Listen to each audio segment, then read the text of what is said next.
Jujutsu Kaisen बहुत सालों के बाद, एक्चुअली 3 हफ्तों के बाद, तो फाइनली जुजुत्सु काइसन का नया चैप्टर आ चुका है। और इस चैप्टर को तुम चैप्टर 263 कहो या फिर चैप्टर 262 का पार्ट 2 कहो, सब कुछ सेम ही है। तो या हमारे गेगे अकुटामी की जो तबीयत थी वो ख़राब हो गई थी, इसलिए उन्होंने 3 हफ्तों का ब्रेक लिया था। लेकिन इस वक्त मेरी तबीयत ख़राब हो चुकी है, जुकाम हो चुका है मुझको, तो शायद तुम्हें मेरी आवाज़ अलग लगे।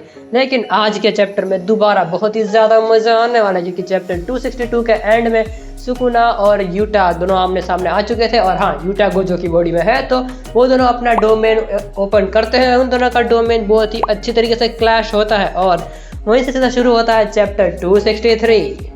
थोड़े से यूटा के थॉट्स सुनाए जाते हैं, जहाँ पर यूटा सोच रहा होता है कि क्यों हमारे गोजो से अपने आप को द स्ट्रॉन्गेस्ट कहते थे, क्योंकि अभी यूटा जो है वो गोजो की बॉडी में है और उसे थोड़ी सी दिक्कतें हो रही है सुकुना से लड़ते वक्त, जो दिक्कतें गोजो को नहीं हो रही थी। तो यार यूटा को पता चल चुका है कि क्यों हमारे गोजो सेंसे हैं वो अपने आप को द स्ट्रॉन्गेस्ट वन कहते थे। और दूसरी बात तो यूटा अपने आप को यही सोच रहा है कि इस वक्त रिका उसके आजू बाजू नहीं है, मैनिफेस्टेड रिका अपने आजू बाजू नहीं है, क्योंकि चैप्टर 262 के एंड वाले पैनल में जो हमें दिखाया गया था कि रिका जो है वो यूटा की असली बॉडी के साथ बैठी बैठी रो रही है। तो या इस वक्त हमारा जो यूटा है वो लिमिटलेस के अलावा कोई और कस्ट टेक्निक यूज़ नहीं कर सकता। अगर उसकी अपनी कस्ट टेक्निक ही उसे यूज़ करनी पड़ेगी, मतलब वो किसी की कस्ट टेक्निक अभी इस वक्त कॉपी नहीं कर सकता। और दूसरी तरफ हमारा सुकुना डोमेन उसका चालू है, डोमेन एम्प्लीफिकेशन चल रहा है, बाउंडिंग बोस चल रहा है, सब कुछ। और हमारे यूटा को एक और बात रियलाइज़ होती है कि चैप्टर 255 से चैप्टर 263 तक अब तक सुकुना ने अपनी वर्ल्ड कटिंग स्लैश को यूज़ नहीं किया है, क्योंकि चैप्टर 255 में सुकुना के दोनों लेफ्ट हैंड कट चुके थे और जिससे वो अपनी हैंड साइज बना नहीं सकता, तो वो वर्ल्ड कटिंग स्लैश को यूज़ नहीं कर पाएगा। क्या पता उसके पास एक और बाइंडिंग हो और वो यूटा को भी गोजो की तरह बीच में से काट दे, तो हमें नहीं पता कि क्या होने वाला है। क्योंकि सुकुना के पास कोई भी कुछ करने के लिए ना हो तो कहीं ना कहीं से एक बाइंडिंग वो तो आ ही जाता है। और दूसरी तरफ हमें ले जाया और हमें हाँ एक और बात भी पता चलती है कि जो हमारा यूटा जो है उसे दिक्कतें आ रही हैं सुकुना के खिलाफ, क्योंकि और ये वही दिक्कत है जो उसे सोल ट्रेनिंग के दौरान आई थी। अब सोल ट्रेनिंग वो चीज़ है जहाँ पर हमारी मोमी मेमे का छोटा भाई उई की कस्ट टेक्निक की मदद से सारे लोग अपनी सोल को स्विच कर रहे थे अपने से स्ट्रॉन्गर बनने के साथ, ताकि वो उनके जैसा लड़ सके। तो जिस वक्त यूटा जो है वो गोजो के साथ सौंप हुआ था, उसे थोड़ी सी दिक्कत हो चुकी थी। मतलब यूटा को अभी गोजो की बॉडी का एक्सपीरियंस है, लेकिन उसे इतना ज़्यादा भी एक्सपीरियंस नहीं है कि जब सुकुना और गोजो की ओरिजिनल बैटल हुई थी, जब जिस लेवल पे गोजो था वो उस लेवल तक अभी यूटा पहुंच सके। तो यूटा को दिक्कत है तो अभी बहुत ही ज़्यादा हो रही है। और दूसरी तरफ हमें ले जाया जाता है सुकुना के पॉइंट ऑफ व्यू पे, जहाँ पर सुकुना सोचता है कि यूटा जो है वो गोजो की बॉडी में है, लेकिन वो अभी केंजाकू की कर्स टेक्निक यूज़ कर रहा है। और केंजाकू और हाँ यहाँ पर हमारा जो सुकुना है वो वही सोच रहे हैं कि केंजाकू की कर्स टेक्निक किस हिसाब से काम करते। तुम्हें याद है चैप्टर 262 में हमारी मोमी मेमे ने 3 केसेस बताए थे कि केंजाकू की कर्स टेक्निक किस हिसाब से काम करती है, और वो 5 मिनट वाला सीन जो कि अवेकन रिका 5 मिनट तक लास्ट करती है। तो 5 मिनट के बाद क्या होने वाला है, हमारा सुकुना सारे के सारे वही सारी चीज़ें बोलता है। तो हाँ, वो मैं तुम्हें डिटेल में नहीं समझाने वाला, वो तुम चैप्टर खुद देख लेना, मैं तुम्हें ऊपर से कह देता हूँ। तो हमारा सुकुना है वो ये सोचता है कि क्या 5 मिनट के बाद अगर हमारा यूटा मर ही जाने वाला है तो वो अभी मुझे रोकने के लिए क्या क्या कर सकता है। और दूसरी तरफ वो ये भी सोचता है कि हो सकता है कि अगर वो हमारी केंजाकू की बोर्ड कर्स टेक्निक को है वो एक ही बार यूज़ कर पाए, तो अभी यूटा क्या करने वाला है। क्यों हमारा जो सुकुना है वो प्रिडिक्ट करने की कोशिश कर रहा है कि हमारा यूटा अपना कौन सा अगला मूव करने वाला है। तो हाँ, इस वक्त सुकुना जो है वो अपने हज़ारों सालों से जो अपनी लड़ाई का एक्सपीरियंस हो कुछ है वो पूरा यूज़ कर रहा है हमारे यूटा के खिलाफ, ताकि वो जान सके कि यूटा अगला कौन सा मूव करने वाला है। दूसरी तरफ हमारा जो यूटा है वो भी थोड़ी सी दिक्कतें फील कर पा रहा है हमारे सुकुना के खिलाफ, क्योंकि सामने किंग ऑफ कर्सिस है और यूटा ने अपना जो ओरिजिनल यूटा के साथ जब बैटल हुई थी सुकुना की, तो सुकुना ने यूटा की फाड़ के रख दी थी। तो या यूटा को पता है कि सुकुना किस लेवल का मॉन्स्टर है और उसे हराने के लिए कौन सा लेवल का मॉन्स्टर बनना पड़ेगा, गोजो जितना बनना पड़ेगा। लेकिन फिर भी गोजो जो है वो हार चुका था अनफॉर्चुनेटली, या सॉरी। तो और हाँ, दूसरी वक्त हमारा तो अभी यूटा को समझ में आ चुका है कि सुकुना को अगर हराना है तो एक ही टेक्निक काम आने वाली है, उसके पास 5 मिनट का टाइम है। और सुकुना को पता चल चुका है कि अगर मान लो कि हमारा जो यूटा है वो 5 मिनट के बाद मर जाने वाला है, क्योंकि 5 मिनट तक ही अवेकन रिका लास्ट करती है, उसके बाद अवेकन रिका अपने फॉर्म में से नॉर्मल रिका के फॉर्म में आ जाती है, तो उस वक्त हमारा यूटा है किसी के क्वेश्चन कॉपी नहीं कर सकता। तो सुकुना को भी पता चल चुका है कि यूटा अब से कौन सी कट टेक्निक यूज़ करने वाला है।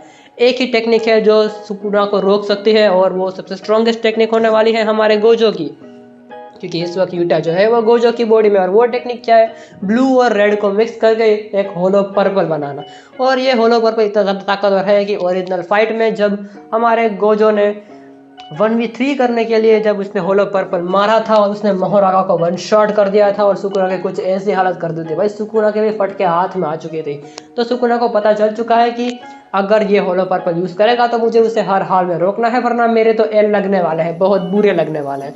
तो हमारा जो यूटा है वो अपने आप को चैंट्स पढ़ता है। और हाँ, चैंट्स पढ़ना या फिर डांस करना या फिर कोई भी बाउंडिंग वो को यूज़ करना, वो तुम्हारे कर्स टेक्निक के आउटपुट को बहुत ही ज़्यादा बढ़ा देते हैं। तो या इस वक्त हमारा यूटा जो है वो होलो पर्पल बना रहा है और वो चैंट्स भी पढ़ रहा है। तो हमारा सुकुना सीधा यूटा की तरफ जाता है, उसके हाथ को दूर करता है और एक मुक्का मारता है जिससे वो अपने चैंट्स को ना पढ़ सके और होलो पर्पल ना बना सके। इस वक्त मुक्का मारने की वजह से यूटा भी दूर हो चुका है और सुकुना भी दूर हो चुका है, मतलब दोनों के बीच में अच्छा खासा गैप आ चुका है। लेकिन हमारा जो यूटा है वो दोबारा अपना चैंट्स पढ़ना शुरू करता है और वो दोबारा होलो पर्पल बनाने की कोशिश करता है। और सुकुना उसके सामने जाता है कि एक टेप रिकॉर्डर आता है और टेप रिकॉर्डर में से आवाज़ आती है, don't move. Yo guys, cursed speech user Inumaki is here. तो या जुजुत्सु काइसेन में बहुत ही सारी कर्स्ड टेक्निक्स है, जिनमें से एक कर्स्ड स्पीच भी है जो कि बहुत ज़्यादा अंडररेटेड है, क्योंकि वो बहुत ही ज़्यादा स्ट्रॉन्ग तो टेक्निक है लेकिन अंडररेटेड है, क्योंकि कर्स्ड स्पीच यूज़र बहुत ही कम है हमारे जुजुत्सु के दुनिया में। और भाई मुझे पानी चाहिए, रुक जाओ। ओके, गले की खराश को साफ करके मैं दोबारा वापस आ चुका हूँ। तो मैं जो कह रहा था कि वो ये, तो हमारा इनुमाकी ने सुकुना के सामने बोल दिया है टेप रिकॉर्डर में से डोंट मूव, जिसकी वजह से हमारा सुकुना अब वहाँ से हिलने तो नहीं वाला है। तो या हमारा जो यूटा है वो अपनी चैट्स पढ़ लेता है और होलो पर्पल भी बना लेता है। और इस वक्त जो सुकुना तो अभी हिलने वाला है नहीं, तो हमारा जो यूटा है उसने जो होलो पर्पल बनाया है वो गोजो की कर्स्ट टेक्निक की कॉपी नहीं है, वो यूटा ने अपनी खुद की कर्स्ट टेक्निक से बनाया है। तो हो सकता है कि जब यूटा और गोजो ने अपनी सोल स्वैप की ट्रेनिंग के दौरान यूटा जो गोजो की बॉडी में गया होगा, तब उसने ब्लू और रेड भी सीखी होगी और उसको मर्ज करके ही उसने ये होलो पर्पल बनाया। हो सकता है कि इस होलो पर्पल पूरा परफेक्ट ना हो जैसा गोजो बनाता था, तो हो सकता है कि ये जब पर्पल वो रिलीज करेगा तो यूटा को खुद को भी डैमेज होएगा और सुकुना को भी बहुत ज़्यादा डैमेज होएगा।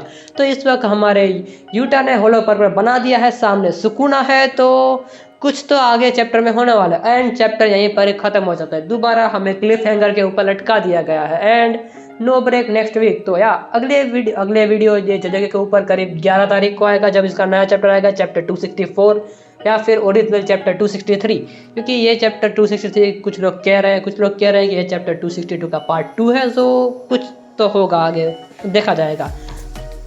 तो अब देखो, मैं तुम्हें एक बात कह देता हूँ, हमारे इनुमाकी ने फ़ोन यूज़ नहीं किया था जिस वक्त उसने सीज़न 1 में यूज़ किया था फ़ोन को यूज़ करके, और उसने हमारी यूजलेस मीवा को सुला दिया था। इस वक्त उसने यूज़ किया है टैप रिकॉर्डर